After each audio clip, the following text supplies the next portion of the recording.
Hoje nós vamos conhecer a carreira de Hipólito José da Costa Pereira Furtado de Mendonça. Ele nasceu no Uruguai em agosto de 1774. Viveu sua infância no Rio Grande do Sul e estudou Leis e Filosofia na Universidade de Coimbra. Em 1808, publicou o primeiro jornal brasileiro, o Correio Brasiliense. Para falar dessa personalidade, eu entrevistei Renata Kelp, servidora administrativa do Museu Hipólito da Costa, em Porto Alegre.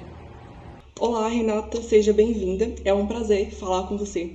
Para iniciarmos nossa entrevista, eu gostaria que você comentasse sobre a influência da maçonaria nas ideias de Hipólito da Costa. Bom, primeiro eu queria agradecer pela oportunidade de estar representando o Museu da Comunicação, falando do Hipólito, que é o nosso patrono. Então, assim, as influências, da maçonaria nas ideias do Hipólito são muito importantes, A maçonaria chegou aos poucos na vida do Hipólito como uma curiosidade, mas acabou influenciando tanto as suas ideias quanto a sua trajetória e, a sua obra, Então, eu acho importante a gente pensar no quanto a maçonaria mudou a vida dele, que ele estava numa situação extremamente estabilizada, em que ele era filho de uma família abastada, foi estudar em Coimbra, foi designado para uma missão nos Estados Unidos, retornou com a designação de diretor literário da imprensa régia de Portugal, Então tinha uma situação extremamente estabilizada, e aí tem uma reviravolta na sua vida devido à maçonaria, devido à sua ligação com a maçonaria. Ele acaba sendo preso pela Inquisição portuguesa, fica 3 anos preso em segredo, e acho que tanto essa experiência que foi decorrente da sua relação com a maçonaria, como a própria trajetória dele na maçonaria, faz com que ele seja um grande defensor da liberdade e um grande defensor da formação, das pessoas, de divulgar o conhecimento, essa preocupação de compartilhar o conhecimento que ele teve acesso por ser de uma família abastada, por ser da elite, e essa preocupação em defender a liberdade, e vão passar toda a obra, tanto dos livros quanto do seu jornal, tem muita influência da maçonaria. O que o levou a criar o Correio Brasiliense? O Correio Brasiliense, no primeiro volume dele, o Hipólito coloca que um membro distinto de uma sociedade é aquele que contribui para que essa sociedade se desenvolva, e ele coloca o trabalho do jornalista, não usa o termo jornalista, mas ele coloca aquele que divulga as notícias, aquele que divulga as informações, como um trabalho essencial para esse desenvolvimento. Então, o Hipólito, ele não pôde voltar para o Brasil, ele tinha a pretensão de voltar para o Brasil, mas devido a perseguição da Inquisição, acaba tendo que se exilar em Londres, e eu acredito que ele vê o Correio Brasiliense como uma forma de transformar o Brasil pela pena, já que ele não pode estar presencialmente no Brasil. Então, ele também coloca no Correio Brasiliense que ele pretende contribuir para o progresso do Brasil. E é isso que ele vai procurar colocar nas páginas, Ideias, artigos científicos, todas as coisas que possam ajudar o Brasil a se desenvolver como reino amigo de Portugal. E ele também quer que as pessoas daqui conheçam as transformações que estão acontecendo no mundo. Ele quer compartilhar todo esse progresso que ele está assistindo, essas transformações, com os brasileiros daqui. Como que o Correio Brasiliense era trazido para o Brasil e quais eram as características desse jornal?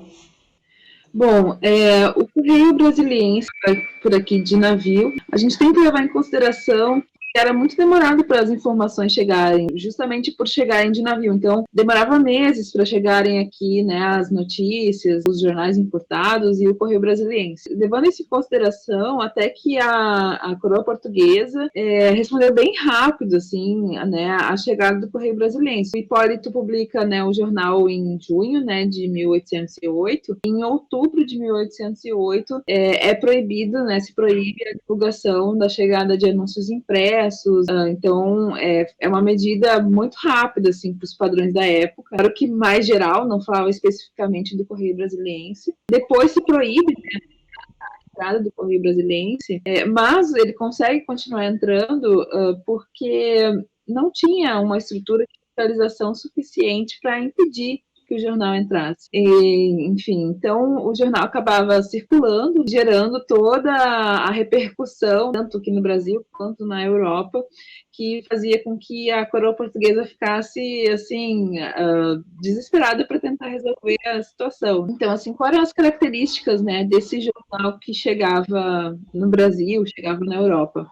Tinha essa ideia de que o jornal era como se fosse um livro em pedaços, né? Claro que um livro que dialogava com o que estava acontecendo, né? Então tinha essa dinâmica de poder dialogar com o que estava acontecendo no momento. E o Hipólito, ele tinha um pouco essa ideia. Tanto é que se fala que o Hipólito foi um jornalista ensaísta. Então, ele aproveitava o Correio Brasiliense para colocar seus ensaios sobre o que ele achava que o Brasil deveria ser, né, como ele achava que o Brasil deveria se desenvolver. Então, era um jornal que tinha esse lado político, conteúdo político, geralmente do Hipólito, ele defendia uma monarquia constitucionalista, então ele defendia uma constituição, mas defendia a manutenção da monarquia, até porque ele tinha muito receio de uma independência abrupta, de não, né, do Brasil não ser reconhecido, ou do Brasil até voltar a ser uma colônia e não um reino. Ele tem uma posição extremamente moderada, né, nessa parte política. Ele tem um conteúdo científico, um conteúdo de divulgação científica, né,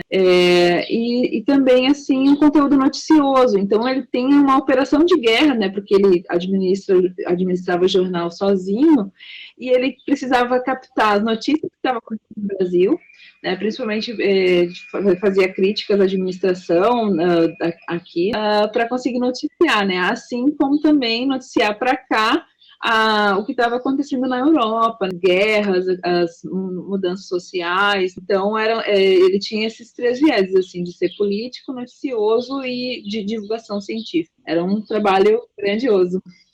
Quem eram os leitores desse jornal e o que ele publicava? Hipólito, ele pensou, assim, principalmente na elite brasileira. Não é à toa que o jornal se chamava Correio Brasiliense, ou seja, um jornal para os brasilienses. E a elite daqui, ela podia se dividir, assim, em duas categorias, assim, né? Uma elite que conseguia ir para Coimbra, que trabalhava para o governo português, né, que isso inclui o Hipólito, mas uma outra elite que ficava, enfim, que tinha poder aquisitivo, mas que não tinha essa tradição universitária. Então, o Hipólito pensa justamente em formar esse público. Então, ele dirige o Correio Brasiliense para essa elite que tem um poder de ação, mas que não tem acesso, talvez, a tantas informações sobre o que está acontecendo na Europa, o que está acontecendo nas universidades. Então, o Hipólito pensa em informar essa elite pode transformar o Brasil. Então,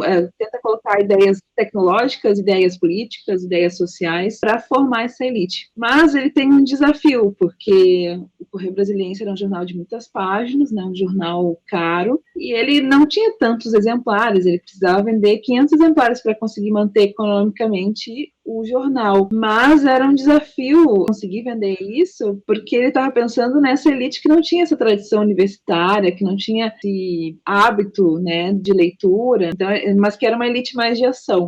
Então, ele pensava muito nesse público. Mas é claro que, como era um jornal que primava pelo estilo, pelo conteúdo, era um jornal extremamente bem feito, ele teve uma repercussão internacional. O que se publicava no Correio Brasiliense repercutia em Portugal, repercutia em Londres, assim como também era lido publicamente, né? O alcance, né, apesar de inicialmente ser pensado para essa elite, foi bem maior do que isso. Sim, de lá para cá nós tivemos outros jornais, como a Gazeta no Rio de Janeiro, a Folha de São Paulo, o Estadão. Qual a influência do Correio Brasiliense para a atualidade, para os dias de hoje?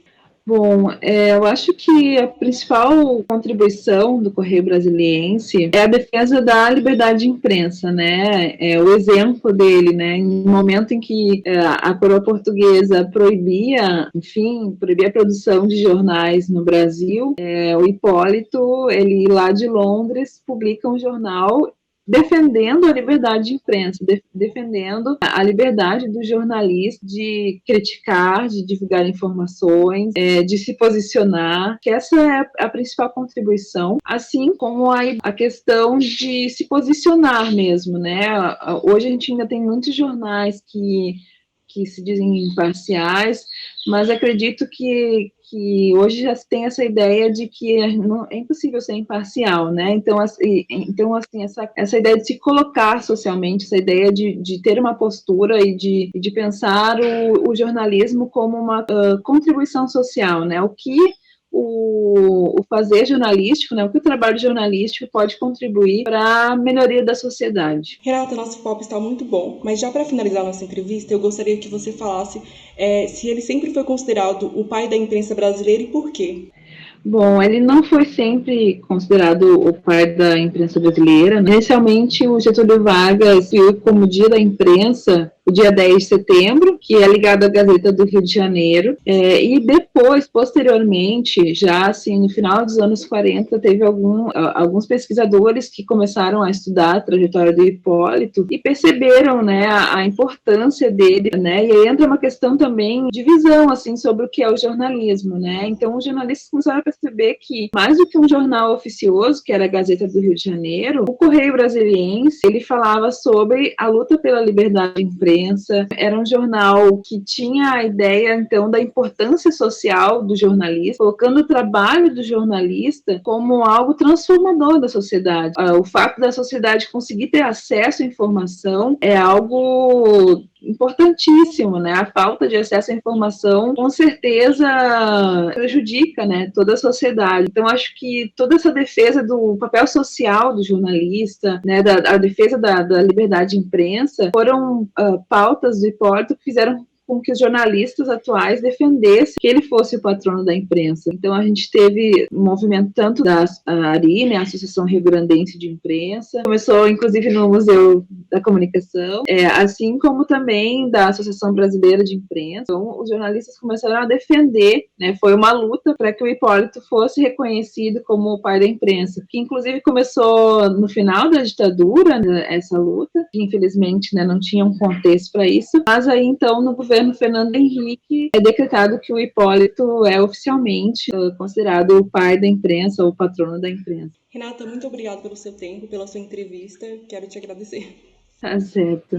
Eu que agradeço a oportunidade, assim, até, enfim, é uma honra poder falar do Hipólito, pensando que nós tínhamos um colega religioso, assim, do Hipólito, que, enfim, era apaixonado pela trajetória do Hipólito, então é uma honra poder representar o museu, poder representar esse querido colega, né, o Carlos Roberto, que infelizmente partiu, né, mas eu fico muito feliz de poder, enfim, falar um pouquinho sobre as ideias dele e compartilhar um pouco da história do Hipólito.